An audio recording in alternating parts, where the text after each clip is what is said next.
మరి ఈ తల్లి గారు చేసిన ప్రార్థన ఒక వాగ్దానం వచ్చింది. నూతన సంవత్సరంలో నా దేవుని ఆత్మ నీ సంతతం మీద నేను కుమ్మరిస్తానని చెప్పిన వాగ్దానం పట్టుకొని పరవశించింది. దేవుడికి స్తోత్రం కలుగును గాక. అయ్యా, నా పిల్లలు, నా కూతుర్లు, నా కొడుకులు, నా సంతానం అంతట్లో పరిశుద్ధాత్మ దేవుడి సంవత్సరములో కుమ్మరిస్తానని వాగ్దానం చేశాడని పరవశిస్తా వచ్చి నాకు చెప్పింది. వాళ్ళ తల్లిగారు ఉన్నప్పుడు అన్నగారు మారలేదు. మరి చాలా ఈ కుటుంబం సేవకులు అవసరాలని గమనించి ఫాలో అవుతూ ఉండేవాళ్ళు. అవసరాలంటే ఇద్దరు అక్కాదమ్ముడు, ఆమె టీచర్ గారు, ఈయన జాబు సముద్రంలో వాడలోకి వెళ్ళి గ్యాస్ మన తీసుకొని వచ్చి మరి పెద్ద కంపెనీలలో పనిచేసి రిటైర్డ్ అయ్యి తన పిల్లలు చదివించుకుంటా భక్తులు పెంచుకుంటూ వచ్చి ఉన్నాడు. దేవుడికి స్తోత్రం కలుగును గాక. అంత వాదాలో ఉండి కూడా చక్కగా కష్టపడి ఇంకా చెప్పాలి, వదిలితే సాయంత్రం దాకా చెప్పేటట్టుకున్నాడు. ఇటు చూస్తే ప్రేమ ఎందు టయానికి వదలాలి, ఇదొక బాధ. దేవుడికి స్తోత్రం కలుగును గాక. హల్లెలూయా. అయినా దేవుడి కృపను బట్టి చక్కగా నడిపించి ఉన్నారు. వాళ్ళు గుంటూరులో పుదురాజు అనే ఒక పాస్టర్ గారు చర్చికి వెళ్తారు. ఒక కళ్యాణ మండపంలో పాస్టమ్మ గారు నన్ను కూడా ఆహ్వానించాడు వాళ్ళ బాబు యువాకానికి. దేవుడికి స్తోత్రం కలుగును గాక. హల్లెలూయా. ఎందుకంటే మరి ఇలాంటి వాళ్ళు కూడా సేవకులకి సేదోడుగా ఓదోడుగా ఉండటము. ఆ కుటుంబం కూడా ఒక బాబు ఆశ్చర్య, మరొక బాబు లండన్ ప్రాంతంలో దేవుడు ఎంతగానో ఇచ్చాడు. భక్తులు కూడా దేవుడు స్థిరపరచబడును గాక. హల్లెలూయా. మరి వాక్యం చదువుకుందామండి. నా ప్రియమైన సంగమా, దేవుని బిడ్డలారా, టైం లేదు, కొంచెం క్షణాలు మాట్లాడి అక్కగారికి 2 పాటలు అనుకున్నా కానీ ఒక పాట లాస్ట్ నేద్దామండి. దేవుడికి స్తోత్రం కలుగును గాక. 1 పేతురు రాసిన పత్రిక 5వ అధ్యాయము 6వ వచనం, page number 217 number, page number. Bible ఉన్న వారు త్వరగా 5:6. దేవుడు తగిన సమయమందు మిమ్మల్ని హెచ్చించున్నట్లుగా ఆయన బలిష్టమైన చేతుల కింద దీన మనసులై ఉండుడి. ఆయనని గురించి చింతించుచున్నాడు గనుక మీ చింత యావత్తు ఆయన మీదే వేయండి. నిబ్బరమై బుద్ధి గలవారై మెలకుగా ఉండి మీ విరోధైన అపవాది గద్దించిన సింహవలే ఎవరిని మింగుదమా అని వెతుకుచూ తిరుగుచున్నాడు. లోకమందు సహోదరులందరందు నిజమైన శ్రమలో నెరవేర్చున్నది. దేవుడికి స్తోత్రం కలుగును గాక. హల్లెలూయా. ఇక్కడ ఏమంటున్నాడు? దేవుడు తగిన సమయంలో మిమ్మల్ని హెచ్చించినట్లుగా ఆయన బలిష్టమైన చేతుల కింద దీన మనసులై ఉండుడి. దేవుడికి స్తోత్రం కలుగును గాక. తగిన సమయంలో మీరు చేసే వ్యాపారములో గాని ఉద్యోగములో గాని మీ యొక్క చేతి పనులు గాని దేవుడు వెచ్చించినట్లుగా దీన మనసు కలిగి మనము ఆయన బలిష్ట చేతుల కింద మనము దాగి ఉండేవాళ్ళుగా ఉండాలి. నా ప్రియమైన సంగమ దేవుడి బిడ్డలారా, ఆయన తగున సమయములో మిమ్మల్ని హెచ్చించాలి. మీ వ్యాపారాలు, మీ బిజినెస్ తగున సమయములో ఉన్నత స్థితిలోకి వెళ్ళిపోవాలంటే సంవత్సరం ఏం చేయాలి? క్రమంగా రావాలి. అప్పుడు మీ ఉద్యోగస్తులు కానీ లేదు మీ పిల్లలు యువకాల మిత్రములు కానీ ప్రభు ఎంతగానో హెచ్చించి ఆశీర్వదించుతాడు. దేవుడికి స్తోత్రం. తగిన సమయములు హెచ్చించటానికి ఏం చేయాలి? క్రమంగా రావాలి. టైం చూసుకొని చక్కగా చేతనైన వరకు. ఆ పురుద్రాజు చర్చికి వెళ్తున్నప్పుడు ఆ పాస్టర్ గారు దేవాలయం పక్కమ్మటి ఖాళీ స్థలం కొనాలంటే ఏం చేశారు? కుటుంబానికి ₹1,00,000 వేసుకున్నారు. దేవుడికి స్తోత్రం కలుగును గాక. అటు వేసుకున్నది గాక మన సౌండ్ సిస్టమ్ ఎప్పుడో చాలా అవుతుంది. పవిత్రాత్మ సహోదరి కష్టపడి రెక్కల కష్టంతో నోటికి గుడ్డ కట్టుకొని ముక్కులకి చెవులల్లో అంతా కట్టుకొని చాలా ఆయాసముతో మరి కష్టపడి పనిచేసిన డబ్బులు లాభం కూడా ఆశించకుండా ఆమె రెక్కల కష్టంతో ఇప్పుడు దాకా సువార్తని బాక్సులతో లాక్కొచ్చిన. చప్పట్లు కొట్టి దేవుడు నమ్మని కనపరచాలి. హల్లెలూయా. అయితే ఇప్పుడు మరి ఎలా ప్రభుని వెతుకుతున్నప్పుడు రాత్రి వాగ్దానాలు వాళ్ళిద్దరు భార్యాభర్తలు చూసినప్పుడు కొండ తేనె తీయగా ఉంటది. అలాగని నీ కుటుంబాన్ని నేను ఆశీర్వదిస్తానని ఆ వాగ్దానం ఇచ్చినప్పుడు నిజమే ఆ ములకలూరు ప్రాంతంలో మరి ఆ కుటుంబాన్ని ప్రభు 3 స్టేర్లుగా ఇచ్చి అక్కడక్కడ సరద్దులు ఆమె నోటి నిండా నవ్వు ఉండును గాక, చక్కన మనవరాలు పుట్టును గాక, వారి కుమారుడికి ఘనమైన వివాహం జరుగును గాక. ఎట్లా ఉండాలి? ఆయన బలిష్టమైన చేతుల కింద దేన మనసు వాళ్ళ స్థామత కొలది మరి దేవుని గణపరుస్తా ఉన్నారు, వాళ్ళని ప్రభు గణపరుస్తా ఉన్నాడు. అందుకని ఇక్కడ అంటున్నాడు కదా, నా ప్రియమైన సంగమ దేవుని బిడ్డలారా, ప్రైజ్ ది లార్డ్, హల్లెలూయా. ఫిలిప్పీయులకు రాసిన పత్రిక 4వ అధ్యాయము 19వ వచనం. దేవునికి స్తోత్రం. 4వ అధ్యాయము 19వ వచనము. దేవునికి స్తోత్రం, హల్లెలూయా. పేజీ నెంబరు 181 కొత్త నిబంధన గ్రంథములోని. దేవునికి స్తోత్రం. చూడండి, కాగా దేవుడు తన ఐశ్వర్యమును చొప్పున క్రీస్తుయేసునందు మహిమలో ప్రతి అవసరములను తీర్చును. మన తండ్రి అయిన దేవుని యుగ యుగములో మహిమ కలుగునగాక.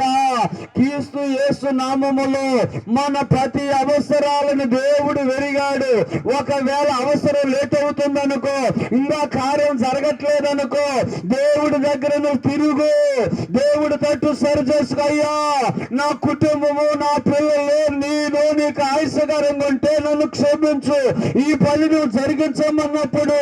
అయితే నా ప్రియమైన సంగమా, మన పితరులు కూడా భయంకరమైన కష్టాలు పడుతున్నప్పుడు ఆ ప్రాంతంలో మోషేని దేవుడు లేపాడు. మోషే పుట్టినప్పుడు కూడా భయంకరమైన శోధనలు వచ్చింది. అయితే నా ప్రియమైన సంగమా, ఆ ప్రాంతంలో వేలుతున్న రాజు అంటున్నాడు కదా, ఆడపిల్లనైతే బ్రతకనియండి, మగ పిల్లవాడిని అయితే వాడు ఎదురు ఇరుగుతాడు, వాడిని సంపండి. మంత్రసానులు కానుపులు చేస్తున్న పీటల మీదనే అనేకలు చంపుకుంటూ వచ్చారు. కానీ ఈ మోషేని చూసి ఆ యొక్క మంచి అందగాడు, మంచి రూపం కలిగిన బాలుడు ఈ బాబును సంపొద్దని, ఈ బాబును బ్రతికిద్దామని అక్కడికి వచ్చారు. కానీ తను చంపకుండా వదిలేశాడు. 3 నెలలు బాబును దాచారంట. దేవుడికి స్తోత్రం కలుగును గాక. చప్పట్లు కొట్టి దేవుని నమ్మని కనపరచాలి. 3 నెలలు దాచినాక మగపిల్లవాడి ఏడుపు ఎటు కూడా రాజుకు తెలిసిపోద్దని చెప్పి ఎక్కడికి తీసుకుని వెళ్ళారండి? ఒక జమ్ము జమ్ము కోసి చక్కగా దాన్ని క్రమంగా అతికిచ్చి దాని కీలు మట్టి పోసి ఆ జమ్ము పెట్టెలో పిల్లవాడిని పండబెట్టి హెబ్రీలు వస్త్రం వేసి నీళ్లలో వదులుతున్నారంట. దేవుడికి స్తోత్రం. అయితే రాజుగారు తన యొక్క కుమార్తె తన చెలికత్తులతో నీళ్లతో స్నానం చేస్తూ ఉందంట.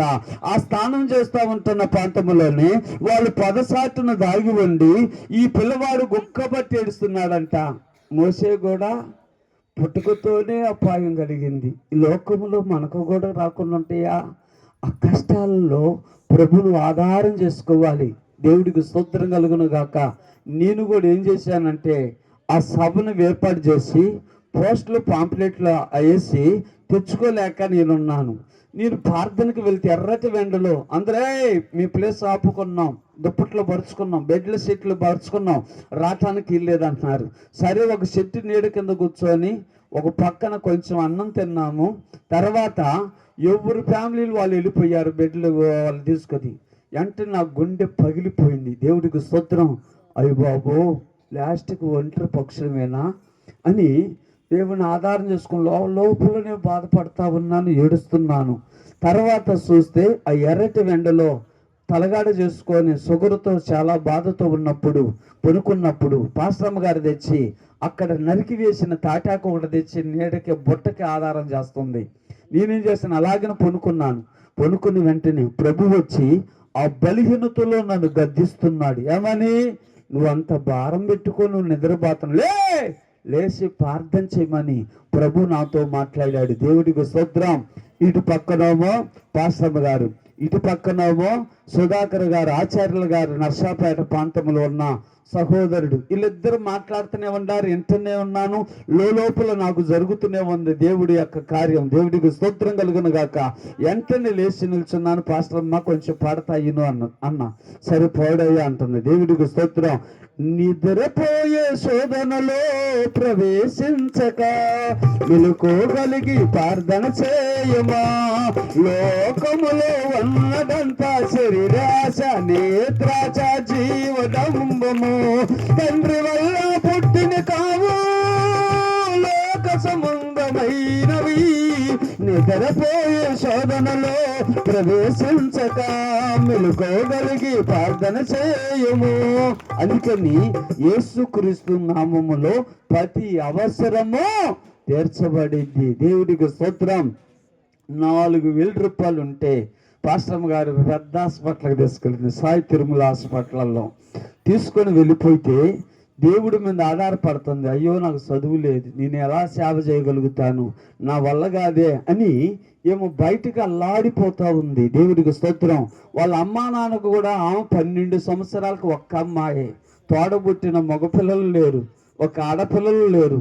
ఎవరైనా కొంచెం ఓదార్చుకుని అక్కా చెల్లెలన్నా ఓదార్చుకోవటానికి లేరు. కానీ ఈ నిర్మల్ టీచర్ గారు, వినోదన్న గారు వచ్చి ఒక పాస్టమ్మ గారిని ధైర్యం చెప్పి తనకు కనగపోయిన ఒక కూతురులాగా, ఒక చెల్లెలిలాగా, ఒక తోడబుట్టిన తోడులాగా వాళ్ళమ్మ చాలా ఆత్మీయంగా ఉంది. మరి వీళ్ళిద్దరూ కూడా సేవకుని అవసరాలను గమనించి మరి ఆదుకుంటా ఉన్నారు. దేవుడికి స్తోత్రం కలుగునగాక. హల్లెలూయా.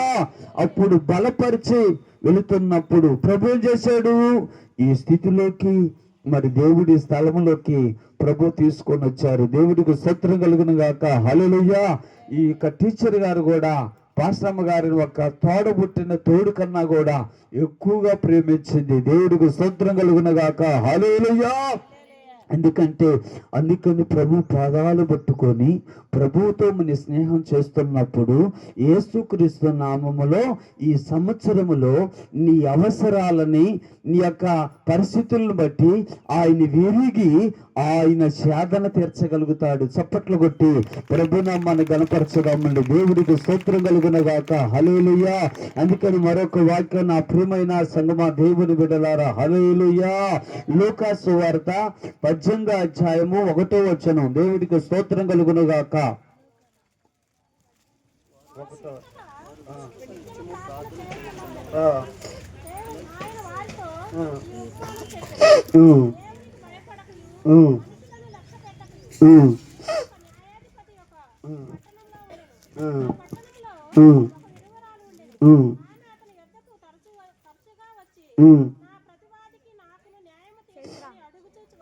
చాలండి. దేవుడికి స్తోత్రం.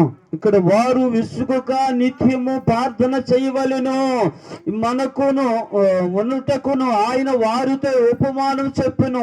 దేవునికి భయపడకయు మనుషులను లక్ష్య పెట్టకయు నుండిన ఒక విధవరాలు న్యాయాధిపతికి ఒక పట్టణములో ఉండును.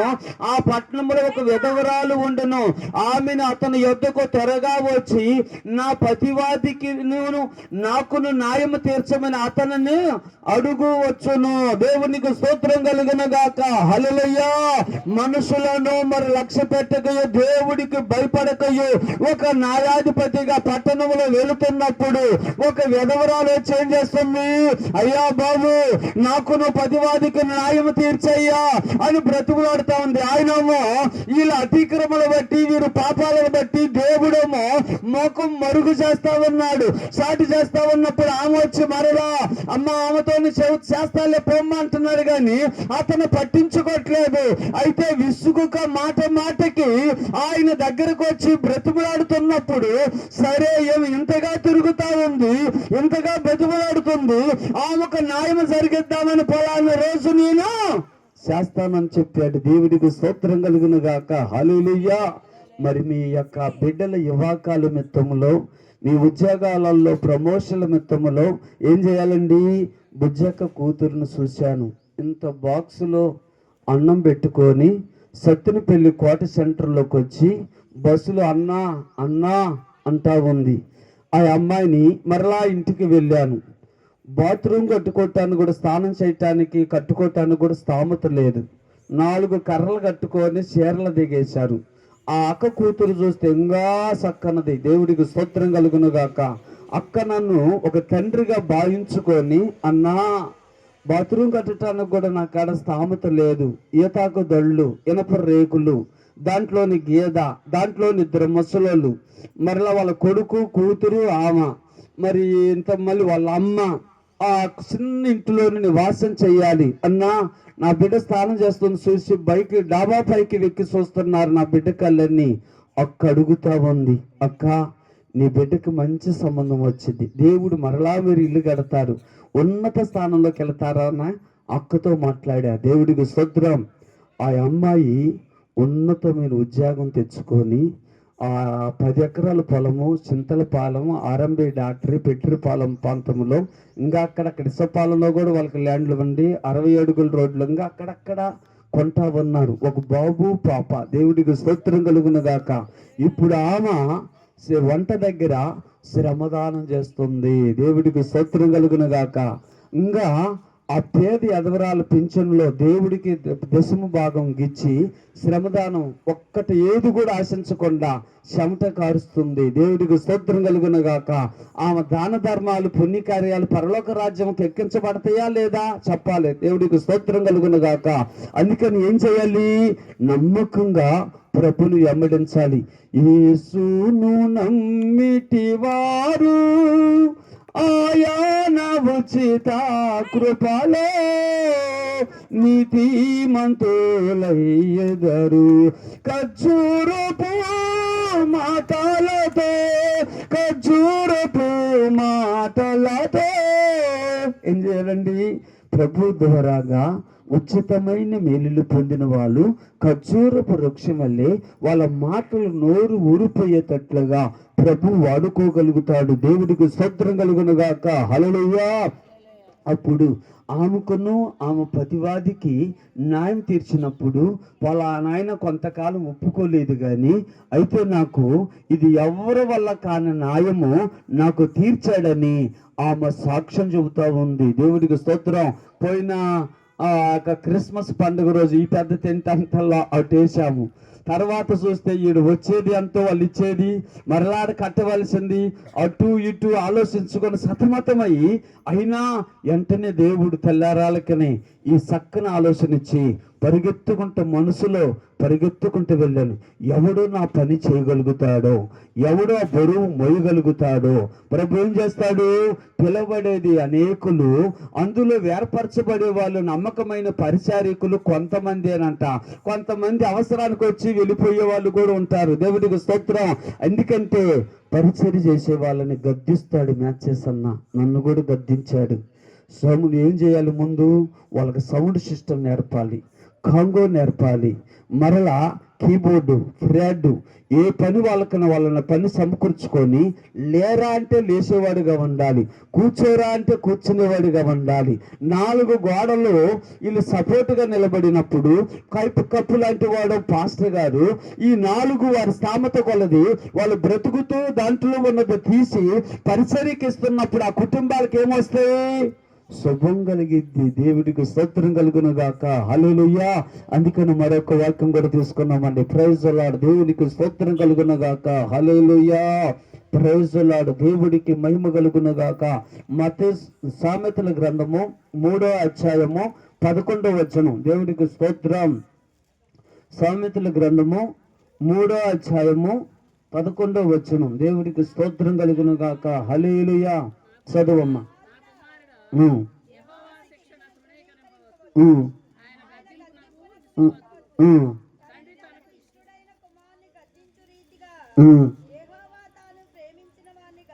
చాలండి. పాస్టర్ గారు ఎవరిని గద్దిస్తాడు? నమ్మకంగా వచ్చే వాళ్ళని పొరపాటు చేస్తున్నప్పుడు వాళ్ళని గద్దిస్తుంటాడు. దేవుడికి స్తోత్రం. యేసు ప్రభువారితో ఉన్న శిశువులు కూడా యేసు ప్రభువారు గద్దించాడు. అయ్యో భూతం, అయ్యో అని 4వ జామున తెల్లటి వస్త్రాలు వేసుకొని సముద్రం మీద యేసు ప్రభువారు వస్తున్నాడు. భయపడుతున్నప్పుడు వాళ్ళ భయం ఆయన అర్థం చేసుకొని ఏం చేశాడు? నేనే ధైర్యం తెచ్చుకొని అన్నాడు.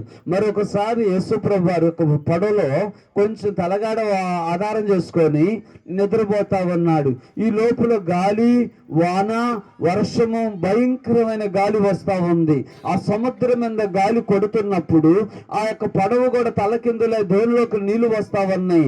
బోధకుడా నశించిపోతున్నాం లే, నీకు చింత లేదా అంటున్నప్పుడు వెంటనే ప్రకృతిని చూసి ఏం చేశాడు?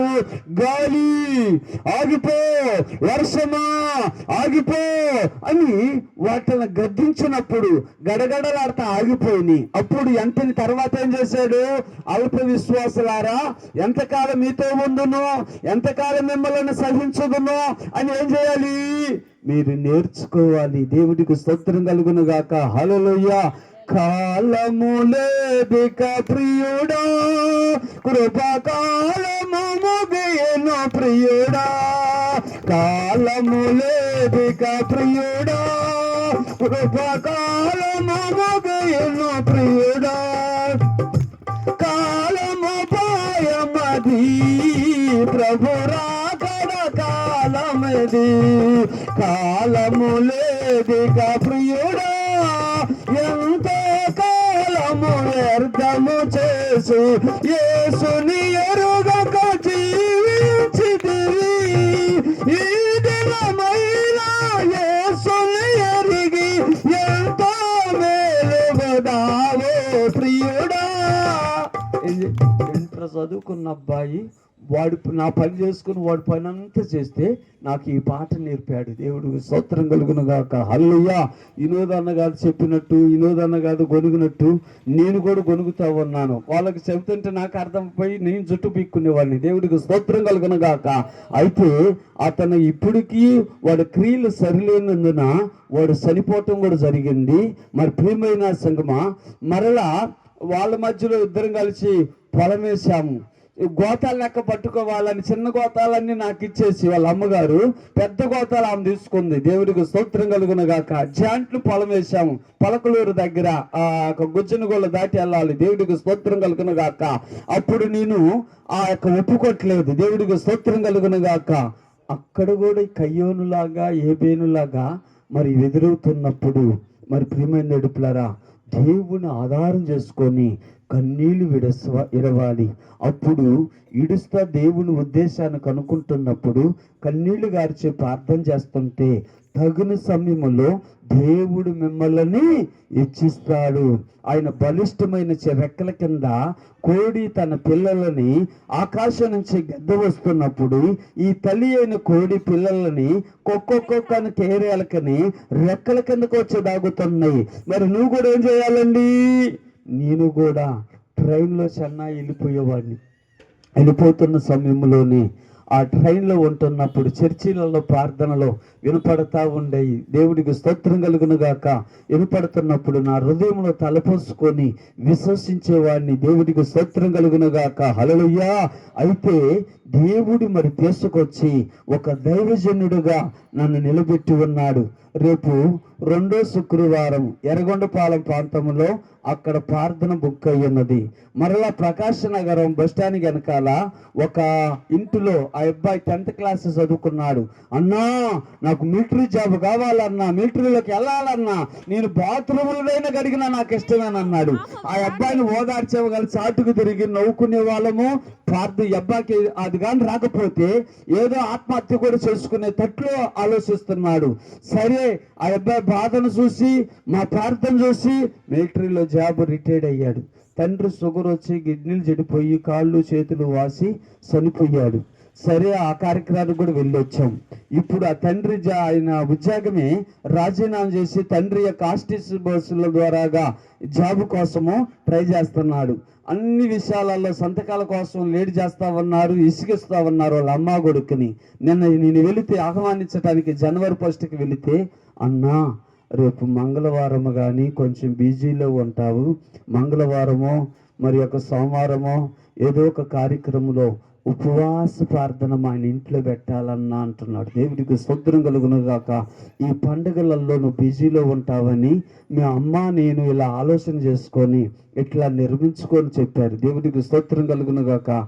వాళ్ళ అమ్మ, వాళ్ళ అమ్మగారు, వాళ్ళ అన్న ఇద్దరు కలిసి గుడ్డిపిల్ల హాస్టల్లో ఉన్న వాళ్ళిద్దరు వచ్చి అమ్మ ఏమి మా ఫంక్షన్కి స్వీటు అరటిగేలలు తెచ్చి దించి వాళ్ళకు ఆడపిల్లలుగా భావించుకొని ఆ కుటుంబం కొన్ని మేలులు పొంది వాళ్ళు సకారుగా ఉన్నారు. అందుకని నర్సాపేట మండల ప్రాంతంలో సహకరించే దాతలు ఉండబట్టి మీ అందరికీ నేను భోజనం పెట్టగలుగుతున్నాను. దేవుడికి స్తోత్రం కలుగును గాక.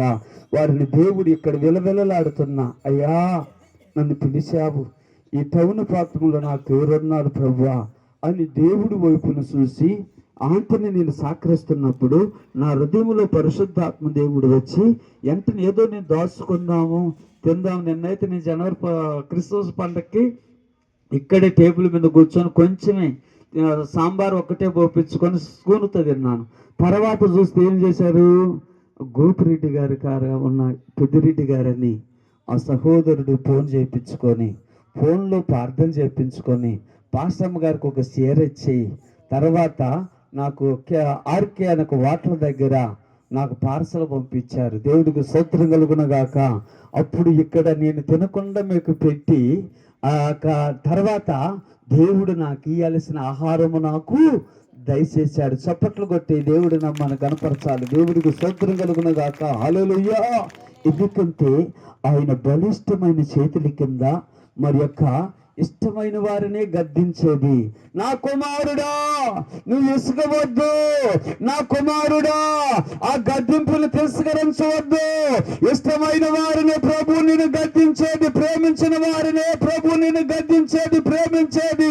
ఎప్పుడు మిమ్మల్ని ప్రేమించేదంటే నీకు జ్వరం వచ్చినప్పుడు, నీకు జలుబు చేసినప్పుడు, లేదు నీకు యాక్సిడెంట్ అయినప్పుడు, తన బిడ్డల విషయంలో గుర్తు చేసుకొని అప్పుడు మోకరించి ప్రార్థన చేస్తా ఉంటారు. మా అమ్మ మా నాన్నని మా చెల్లెళ్ళని అందరిని విడిచి నేను సేవకు వచ్చా. ఆ రక్తపీత అనేదంతా కూడా దేవుడు దూరం చేశాడు. దేవుడికి స్తోత్రం కలుగును గాక. ఆ దూరం చేసినప్పుడు నేనేం చేసినా ఒక ఆమె పిడుసులు వచ్చి నేలకు కొరుక్కొని కాళ్ళు చేతులు పైకి లేపి నడుస్తూ ఉంటుంది. దేవుడికి స్తోత్రం కలుగును గాక. ఆ ఇంటికే నేను వెళ్ళాను. వెళ్ళిపోయినప్పుడు పక్షవాతం వచ్చిద్దామో, నేను చనిపోతానేమో అని ఆ బాధతో ఆలోచిస్తుంటే ఆ చెయ్యిని పట్టుకొని నేను ప్రార్థన చేసిన, ప్రభువా మా అమ్మ మా నాన్న వాళ్ళని నా బంధువులందరినీ ఇడిచి సేవకు వచ్చాను. ఈ తల్లి కొబ్బరిని తీసుకొని నా తలక రాస్తుంది, ఈ సేవకుడు ముఖం చూస్తుంది, వెంటనే భోజనం వడ్డిస్తుంది, ఈ అన్నం పెట్టిన చేతిలో పడిపోతున్న ఆయన నీకు ఇష్టమని చెప్పి గద్దించి ప్రార్థన చేశానండి. దేవుడికి స్తోత్రం. ఆమె చనిపోయే వరకు కూడా ఆ పక్షవాతం లేదు. దేవుడికి స్తోత్రం కలుగును గాక. హల్లెలూయా. అయితే మరి ఏం చేయాలండి, ఒక సేవకుడికి మేలు చేసేవారుగా, సేవకురాలకి మేలు చేసేవారుగా నమ్మకంగా పనిచేస్తున్నప్పుడు మెండైన దీవెనలు వారికి దయచేస్తాడు. దేవుడికి స్తోత్రం కలుగును గాక. మత్తయి సువార్త కూడా తీసుకుందామండి, ఒకటి చెప్పి ముగించేస్తాను. దేవుడికి స్తోత్రం కలుగును గాక. 8వ అధ్యాయము 5వ వచనం. దేవుడికి స్తోత్రం కలుగును గాక. లేదంటే 6వ అధ్యాయము 11 చదవాలి. దేవుడికి స్తోత్రం కలుగును గాక. మత్తయి సువార్త 11వ అధ్యాయము 6వ అధ్యాయము 11వ వచనం.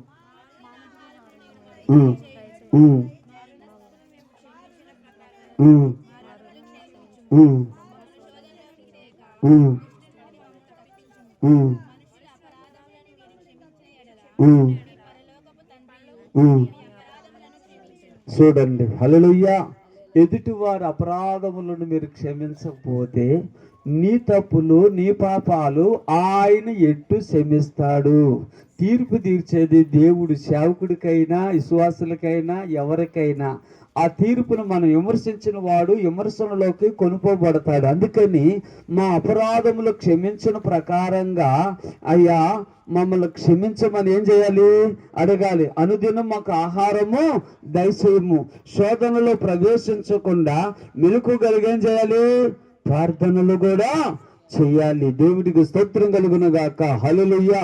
ఒక ఆమె మరి ప్రియమైన సంగమా 10,000 రూపాయలు వాళ్ళు నలుగురు, మేము నలుగురు కష్టపడి పనిచేసాం.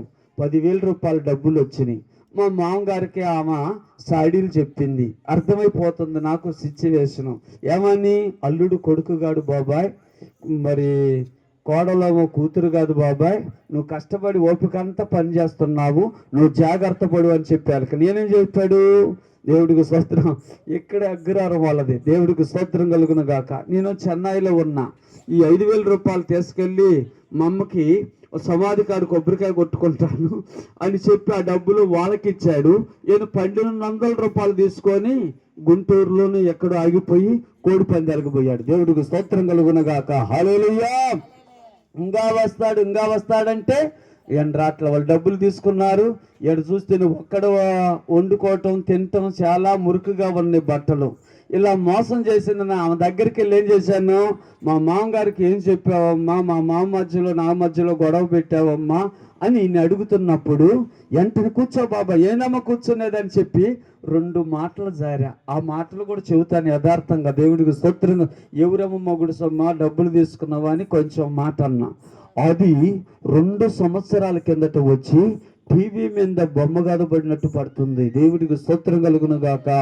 నా బలహీనతలో దేవుడు ఒప్పుకో, పడిపోతావు జాగ్రత్త అని ప్రభు నన్ను హెచ్చరిక చేస్తుంటే, అయ్యా వీళ్ళు 100,000 అన్యాయంగా సంపాదించిన నీ రాజ్యం చేరలేరు, నాకు నువ్వు కావాలి, నాకు నీ రాజ్యం కావాలి ప్రభువా అని వచ్చి నేను ప్రార్థన చేసుకొని వచ్చి పొనుకున్నాక హెబ్రీ భాషలో దేవుని ఆత్మ వచ్చి ఆ పక్క మీద ఉన్నాడు. లేచి భాషలు మాట్లాడుతా ఉన్నాను. దేవుడికి స్తోత్రం. ఆ ఆత్మ నాదా అదుష్ట దేవా అఖిల చరాలకు ఆధారుడా, ఆత్మనాథ అదృష్ట దేవ్. ఏం చేస్తాడు?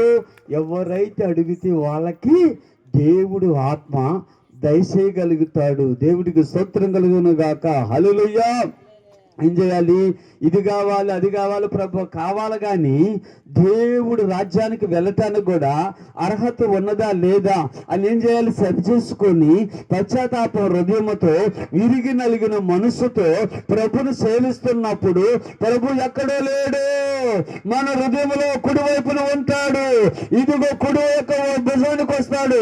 చక్కన చెవి దగ్గర ఆలోచన ఇచ్చి ఇలా ఎల్లు, ఇలా చెయ్యి అని ప్రభు ఏం చేస్తాడు? మాటలు వినపడతా అదే పరిశుద్ధాత్మ జ్ఞానముతో మనం నడుచుకుంటున్నప్పుడు ఏం చేస్తాడు? ఆశీర్వాదమే దేవుడు దయచేస్తాడు. దేవుడికి స్తోత్రం కలుగును గాక. హల్లెలూయా. ఇదే ఇసుపాలెంలో 150 రూపాయలు ఎంగటమ్మోలు విల్లు ఆర్చి లోపల అద్దుకుంటున్నప్పుడు 3 నెలలు అద్దె కట్టలేకపోయినా 150 రూపాయలు లెక్క. నేను భయపడి మూలకు పోయి దక్కున్నాను. దేవుడికి స్తోత్రం కలుగును గాక. ఈ పాస్టమ్మన్న డేరుగా చెప్పిద్దాం నా మీద కొంచెం తెలియగలదని ఆమెను పంపించాను. అక్క పలానప్పుడు ఇస్తాను అక్క అంటుంది. ఏంటమ్మా 3 నెలలు అవుతుందమ్మా యువకని. ఆ చుట్టుపక్కల వాళ్ళు వింటున్నప్పుడు నాకు సిగ్గవుతా ఉంది. తర్వాత నేను తలగిక్కొని మరలా వెనక పంపించి పొలాన టయానికి ఇస్తానమ్మా అని చెప్పేవాడిని. దేవుడికి స్తోత్రం. అదే టయానికి కానుకొచ్చేది. దేవుడికి స్తోత్రం కలుగును గాక. తీసుకోండి అని చెప్పి 3 నెలలకి తీసుకెళ్ళి అద్దె డబ్బులు ఇచ్చిన ఆయనని ప్రభు ఈ మందిరం స్థలం ఇచ్చి చక్కన గుడారం, అందుకని లేనిది ఉన్నట్లుగా ఉన్నదాన్ని లేనట్లుగా చేయగలిగిన దేవుడు. నిన్న అన్నగొన్న యాంప్లిఫైరు 2 మనుషులైతేనే మోయగలుగుతారు, లేదంటే ఒక్కడి వల్ల కాదు. నేను ఈ బాక్స్ యాంప్లిఫైర్ వేసుకొని ఎట్లా పోవాలి, బస్సు ఎట్లా ఎక్కాలి, అయ్యో ఇది నా వల్ల కాదు నేను ఆలోచిస్తుంటే అన్న కారు డిక్కీలో వేసుకొని వచ్చి ఇంటికాడ దించారు. దేవుడికి స్తోత్రం. సౌండ్ బాక్సులు కూడా పాపం తెచ్చేవాళ్ళే. 52,500 రూపాయలు అవుతున్నాయి. మరి అయితే అక్కడ వచ్చిన పాస్టర్లు అందరూ కూడా కొనుక్కొని వెళ్ళిపోయారు. దేవుడికి స్తోత్రం కలుగును గాక. హల్లెలూయా. మరలా 10 రోజులు పడతాయి. గుంటూరు విజయవాడకు ఫోన్ చేస్తే 2 రోజులలో 2-3 రోజులు పడతాయి అని చెబుతున్నారు. దేవుడికి స్తోత్రం కలుగును గాక. హల్లెలూయా. అయితే నా ప్రియమైన సంగమా దేవుని బిడ్డలారా, ఈ సంవత్సరములో దేవుడు మీకు చేసిన, అందుకని ఏం చేయాలి? రాత్రులు కూడా తెల్లారుజులు కూడా గడపవచ్చు. ఎందుకంటే ఈ సంవత్సరములో నా కుటుంబములో నా బిడ్డల పట్ల ఈ మేలు జరిగించాడు అని సాక్ష్యాలు చెప్పుకుంటూ రావచ్చు. దేవుడికి స్తోత్రం. మిమ్మల్ని అందరిని కూడా బెల్లంకొండ ఎక్కించాలని ఆశ ఉన్నది.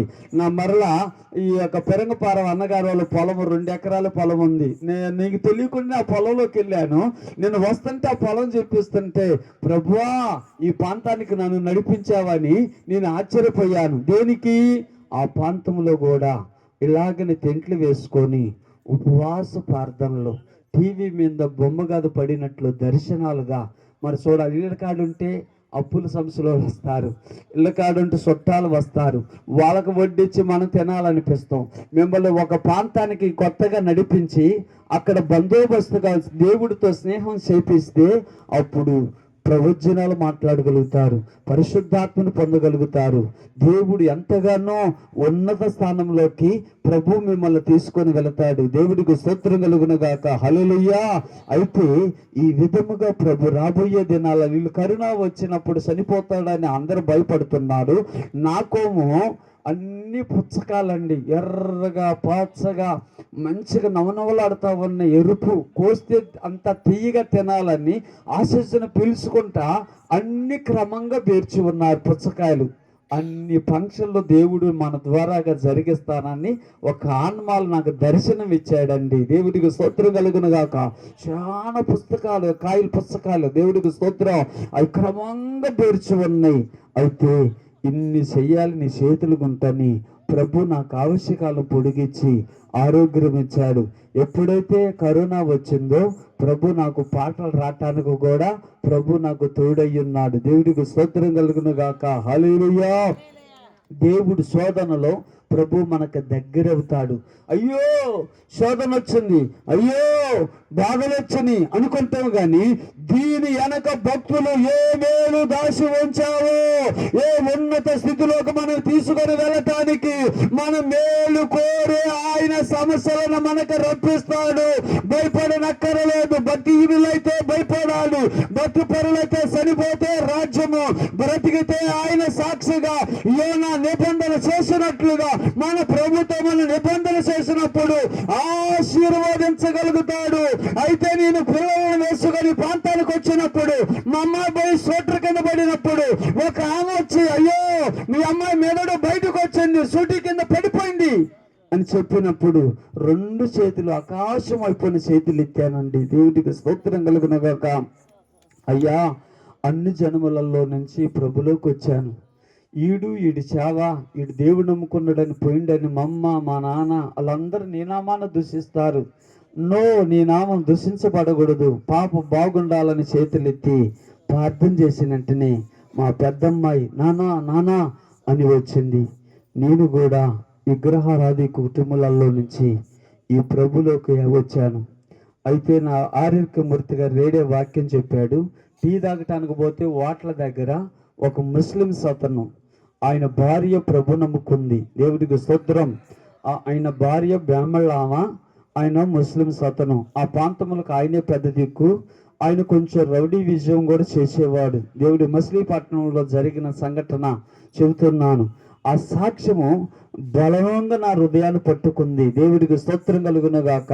ప్రభు నమ్ముకున్న వాళ్ళని ఆయన హింసిస్తూ ఉండేవాడు, చాలా కొడతా ఉండేవాడు. భార్య ఆయన బయటకు పంపిస్తుంది, తలుపులు వేసుకొని ప్రార్థన చేస్తుంది. నేను కాకుండా ఏమైనా అక్ర సంబంధం ఉంచుకుందా అని చెప్పి వెళ్తున్నానని చెప్పి మొచ్చెక్కి లోపల ఇంటి పైన కూర్చున్నాడు. వెంటనే నా భర్త పోయాడని ఆ పిల్లవాడిని వంటగదిలో కూర్చోబెట్టుకొని అప్పుడు ప్రార్థన చేస్తుంది. ఏమో ప్రార్థన ఎప్పుడైతే స్టార్ట్ చేసిందో అక్కడి నుంచి దూకాడు, ఏమైనా పట్టుకొని కొట్టాడు. ఆయా ప్రాంతంలో వాళ్ళ బంధువులను కూడా హింసించేవాడు. అప్పుడు కొలువులో నుంచి వెలివేద్దామని ఎన్నో ప్రయత్నాలు చేసినప్పుడు ఆయనకు ఒక వ్యాధి వచ్చింది. డాక్టర్లన్నీ డబ్బులంతా అయిపోయింది, కానీ అతని వ్యాధి మాత్రం తగ్గట్లేదు. అప్పుడు రేపో మాపో చనిపోవటానికి ఇంటి బంధువులందరూ వచ్చి చివరి చూపు చూసుకుందామన్నప్పుడు ఆకాశం నుంచి ఆ పిల్లవాడు ప్రార్థన చేస్తున్నాడు. తల్లి ప్రార్థన విన్న బాబు, అయ్యా ఎంతైనా మా తండ్రి ప్రభువా, నేను ఎవరు నానాన్ని పిలవాలి, మా తండ్రిని బ్రతికించాను ప్రభువా అని ప్రార్థన చేస్తుంటే ఆయన చెవులో పడుతుంది. అప్పుడు నిబంధన చేశాడంట అతను, ప్రభువా నా కొడుకు ప్రార్థనను ఆలకించి నన్ను బ్రతికిస్తే 100 సంఘాలలో నేను సాక్ష్యం చెబుతానయ్యని మొక్కుకున్నాడంట. దేవుడికి స్తోత్రం కలుగును గాక. అలాగని ఒక సిలువ వచ్చి అతను పడినప్పుడు అతను ఆరోగ్యవంతుడయ్యుండి గొప్పగా సాక్ష్యం చెబుతుంటే ఆ సాక్ష్యం విని నేను ప్రభులోకి విశ్వసించాను. ఈ లోపల మరి నేనైతే స్టడీ చేశాడు దేవుడు. ఈ పాస్టర్మ గారు కూడా ఈ ప్రభు దగ్గరకు వస్తుందో రానంటుందో, అయినా ఆమెదే నాదేనని నేను ప్రభు దగ్గరికి వెళ్తున్నానమ్మా, నూతన సంవత్సరంలో బాప్టిజం తీసుకుంటానంటే నువ్వు తీసుకుంటే నేను కూడా తీసుకుంటానని సమర్పణ తీసుకుంది. దేవుడికి స్తోత్రం కలుగును గాక. ఇద్దరు ఈ లోతు నీళ్ళల్లోకి తీసుకొని వెళ్ళారు. ఇదే కొత్త సంవత్సరం 1995 సంవత్సరంలో ఈ తీసుకుని వెళ్తే పాస్టమ్ గారికి లోపల నల్లలు ఉన్నాయి, కాసు ఉంది, మంగళసూత్రాలు ఉన్నాయి. మరి అప్పుడు ఇద్దరు భార్యాభర్తలమని మాకు మేము చెప్పలేదు, కానీ పాస్టర్ గారితో మాట్లాడాలంటే నాకు భయం, గడగడగడ వణుకుతా ఉండేవాడిని. వెంటనే చూసి ముగ్గురు మగోళ్ళము, 6 ఆడోళ్ళు, 9 మంది ఆ బిగబండ ప్రాంతంలో నీళ్లు వచ్చే నీళ్ళల్లో ఈ లోతు గుంట దగ్గరకు తీసుకొని వెళ్ళి మమ్మల్ని ముంచి లేపి అప్పుడు ఒడ్డు మీదకి తీసుకొచ్చి పేర్లు మార్చారు. నా పేరు నిర్మల్ రావు అని పేరు పెట్టారు, ఆమె పేరు నిర్మల్ రాణి అని పేరు పెట్టారు. దేవుడికి స్తోత్రం. ఆ ముగ్గురు మగోళ్ళల్లో ఒక అబ్బాయి సింగరు, బెల్లంకొండ దగ్గర ఏదో వాళ్ళ ఊరు, ఆ ప్రాంతంలో ఆ అబ్బాయి మంచిగా పాట పాడేవాడు. దేవుడికి ఆ పాటలు చూసి నేను చాలా ఆశ్చర్యపోయేవాడిని. దేవుడికి స్తోత్రం. ఏమని పాడేవాడు?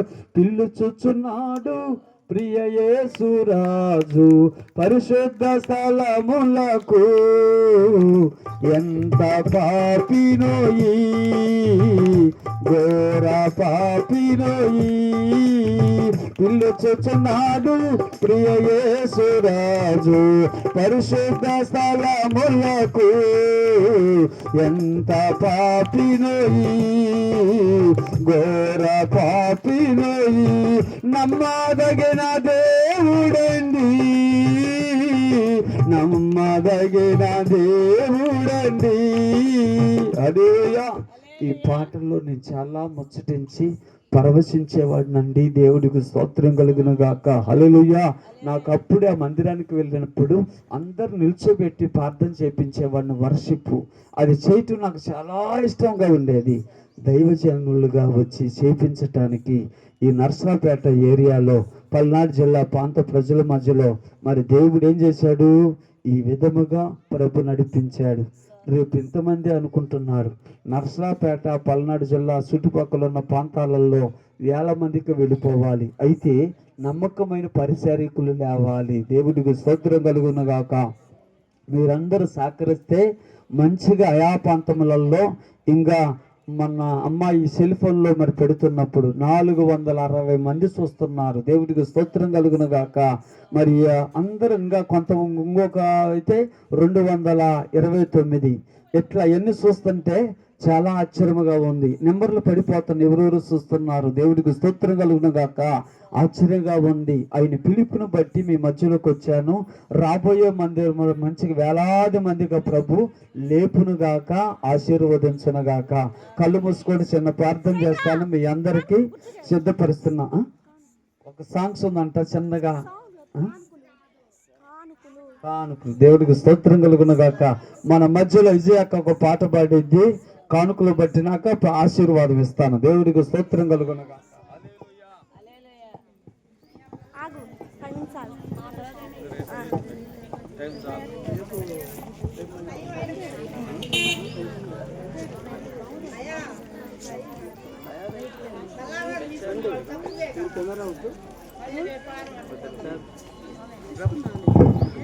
హల్లెలూయా. దేవుడి నామానికి వందనాలు.